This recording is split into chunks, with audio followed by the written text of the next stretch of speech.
आजमगढ़ में सुहेलदेव भारतीय समाज पार्टी के अध्यक्ष और प्रदेश सरकार के पंचायती राज्य मंत्री ओम प्रकाश राजभर ने विपक्ष और समाजवादी पार्टी पर जमकर निशाना साधा। नेहरू हल सभागार में राष्ट्रीय सुहेलदेव सेना के कार्यक्रम में शिरकत करते हुए उन्होंने कहा कि चुनाव आयोग पर विपक्ष के आरोप पूरी तरह से निराधार है। अगर आयोग की वजह से कोई विधायक जीता है तो विपक्ष को चाहिए कि वह इस्तीफा देकर सच साबित करे।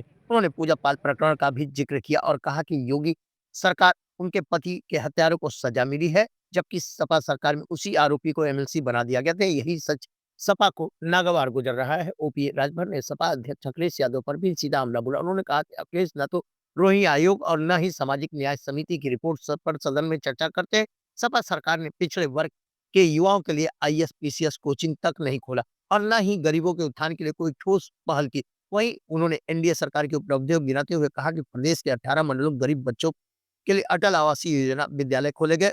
उन्होंने कार्यक्रम में यह भी दावा किया कि जल्द ही मदरसा बोर्ड में यूपी बोर्ड सीबीएसई और आईसीएसई की तर्ज पर पठन पाठन व्यवस्था लागू हो। अब मदरसों में नियुक्तियां भी आयोग के माध्यम से होगी। इस दौरान उन्होंने मंच से विपक्ष को कड़ा संदेश दिया और सरकार की योजनाओं को जनता के बीच रखा। करके स्वागत करिए। अब हम चाहेंगे इसी कड़ी में कि अनिल कुमार जी केंद्रीय पंचायत और सीपी यादव जी जो हमारे सफाई कर्मचारी के अध्यक्ष है, जोरदार ताली बजाकर के स्वागत करिए। जोरदार। और गोपाल सोनी जी जो मिनटों में है मचावा जिंदाबाद जिंदाबाद जिंदाबाद।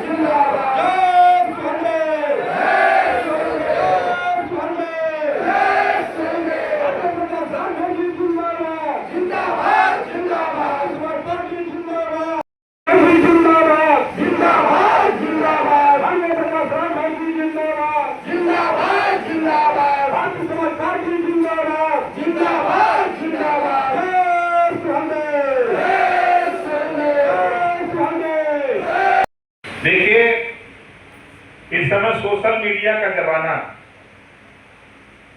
और लोग मोबाइल पर ज्यादा ध्यान देते हैं। हमने टेस्ट लिया, बहुत से नेता जो काम नहीं करते हैं वो कहते हैं कि नेताजी अब काम के कच्चे हो गए। हमने कहा अच्छा, गरीब तबके के बच्चे हैं जिनके माँ बाप को पता नहीं है कि हम बच्चे को सिपाही बनाना चाहते हैं, दरोगा बनाना चाहते, इंजीनियर बनाना चाहते, लेकिन उनका बच्चा सो के उठ रहा है 6 बजे कुछ पेपर दिया गया। कितने लोगों को पेपर उपलब्ध है? जरा हाथ उठाइए जिनको जिनको मिला। हाथ नीचे करिए। तो ये पेपर क्यों मिला है इसके विषय में जानकारी कर लीजिए। उसकी लागत 1,35,000 रुपये आ रही है। 1,35,000 और 1,35,000 में 90,000 छूट है। बचा कितना? 45,000। 45,000 रुपया 10 साल में देना है। 45,000 रुपया 10 साल में। आज आप लोग नेहरू हाल में हमारे साथ इकट्ठे हुए हैं। जनपद के लगभग 10 विधानसभा से पदाधिकारी आप लोग आए हैं। 10 विधानसभा से पदाधिकारी आए हैं ना? हाथ उठाइए जरा। को पढ़ा रहे हैं, हम इंजीनियर बनाना चाहते हैं, डॉक्टर बनाना चाहते हैं, लेकिन बच्चा इंजीनियर बनने के लिए सपना माँ बाप देख रहे हैं, लेकिन बेटा इतिहास और भूगोल पढ़ रहा है। माँ बाप का आजमगढ़ जनपद की बैठक रही है। हम लोगों ने एक अभियान हम लोग 22 साल से चलाते हैं, राष्ट्रीय सुहेलदेव सेना। जो अभिभावक ऐसे हैं कि अपने बच्चे को तो स्कूल भेज रहे हैं, लेकिन उनको ये नहीं है कि बच्चे को डॉक्टर बनाना है, इंजीनियर बनाना है, मास्टर बनाना है, तो उसको कौन सा विषय पढ़ना चाहिए, तो उनको जानकारी नहीं है। तो जो रिटायर्ड अधिकारी हैं उनके माध्यम से जो 13 साल से 20 साल के बच्चे हैं उनको हम लोग रिटायर्ड लोगों से ट्रेनिंग दिलाने का काम करते हैं। तो उसी की जानकारी के लिए लोगों को उस काम में लगने के लिए और पार्टी संगठन के जो अब तक कहाँ कमी रह गई है उसकी समीक्षा के लिए इधर बुलाया गया। जांच चल रही है, जांच प्रचलित है। हाँ हाँ। सर, मुख्य चुनाव आयुक्त ने राहुल गांधी को एक हफ्ते का अल्टीमेटम दिया है। कहा है कि या तो माफी मांगे देश से या फिर एफिडेविट दें, या और इससे तीसरा विकल्प कोई नहीं है। क्या कहना चाहेंगे? देखिए, चुनाव आयोग ने सही कहा है। ये लोग कह रहे हैं कि चुनाव आयोग वोट काट रहा है और धांधली करके चुनाव जितवा रहा है। तो पहले तो राहुल जी को कर्नाटक सरकार से रिजाइन दिला देना चाहिए, पहला काम। दूसरा, जितने लोग सड़क पर इधर उधर बोल रहे हैं, धरना प्रदर्शन कर रहे हैं, जो जीते हुए लोग हैं, पहले तो उनको रिजाइन दे देना चाहिए, उनको भी, ताकि ये साबित तो करें कि हम गलत, चुनाव आयोग की गलती से हम जीते हैं, उन्होंने वोट काटा था इस नाते हम जीत गए हैं। तो वो लोग जीते हैं तो पहले तो उनको रिजाइन देना चाहिए। सर, क्या कहना चाहेंगे? देखिए, उत्तर प्रदेश सरकार भी, अब जितने भी मदरसा बोर्ड हैं, अब सभी मदरसों में UP board, CBSE board, ISC board की तरह वहाँ भी पठन पाठन की व्यवस्था के लिए कार्रवाई शुरू है। जल्द ही वो फैसला होने जा रहा है। अब मुख्यमंत्री ने रोक लगा दी, जो नियुक्ति ये लोग कर लेते थे, अब आयोग से अध्यापकों की नियुक्ति होगी। मुख्यमंत्री देखिए, समाजवादी पार्टी को सच सुनने की आदत नहीं है। पूजा पाल जी के पति की हत्या हुई, उसके बाद समाजवादी पार्टी की सरकार आई तो उसी को एमएलए बना दिया जिन्होंने मारा। अब पूजा पाल ने क्या बुरा कहा? उन्होंने तो यही ना कहा कि हमारे पति के हत्यारे को सजा मिली तो योगी जी के कार्यकाल में मिला। तो सच कहा है ना, तो सच सपा को सुनने की आदत नहीं है, इस नाते उन्होंने उसका निष्कासन किया।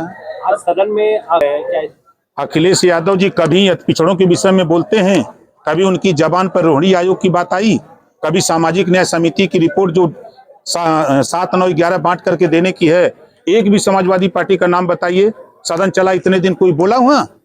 ये कभी रोहिणी आयोग को बात नहीं करते, ये कभी सामाजिक न्याय समिति की बात नहीं करते, ये कभी पाल प्रजापति, बिंद केवट, मल्ला, राजभर, चौहान, आरा करके बंसी, बंजारा, बहेलिया, दुल्हा दुनिया अंसारी, साईं दर्जी, फकीर को हिस्सा देने की बात नहीं करते। ये वोट लेने की बात करते हैं।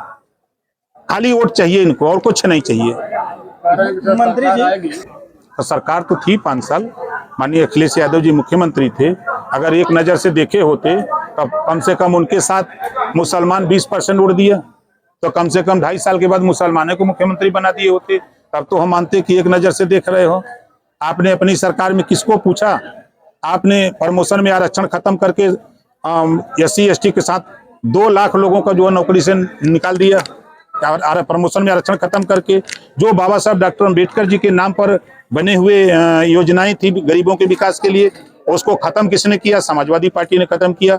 समाजवादी पार्टी, हम तो कहते हैं डिबेट हमसे कर ले कोई। बहुजन समाज पार्टी ने शेड्यूल कास्ट, शेड्यूल ट्राइब्स के लिए अब 5 साल मुख्यमंत्री अखिलेश जी थे। अगर पीडीए की बात करते हैं तो पीडीए में इन्होंने क्यों नहीं पिछड़ों के लिए खोला? पिछड़ों के लिए ISPCS कोचिंग सेंटर, सामान्य वर्ग के लिए ISPCS कोचिंग सेंटर क्यों नहीं खोला? आज देखिए, एनडीए की सरकार है, 18 मंडल में अटल आवासीय विद्यालय खोल करके उन गरीब जो विधवाएं हैं, उनके बच्चे जो मजदूर हैं, मनरेगा में काम करते हैं, उनके बच्चों को पढ़ाया जा रहा है। अटल आवासीय विद्यालय आपके आजमगढ़ में है, हर 18 मंडल में। तो ये काम उन्होंने तो किया नहीं। किस पीडीए की बात करते हैं? पंचायत चुनाव को लेकर मंत्री के लिए लड़ाई, कहाँ सिंबल से चुनाव होता है? मंत्री जी, गरीबों का सहारा का पैसा नहीं मिला, शादियां अपनी जेल में ना बंद मर गया सूरत। बन गया। तो अब अच्छा हमको याद दिलाया, हम जा रहे हैं परसों, तो इस बात को हम उनसे कहते हैं कि माल दिला दो भाई, सहारा का पैसा दिलाने का प्रयास प्रयास करेंगे।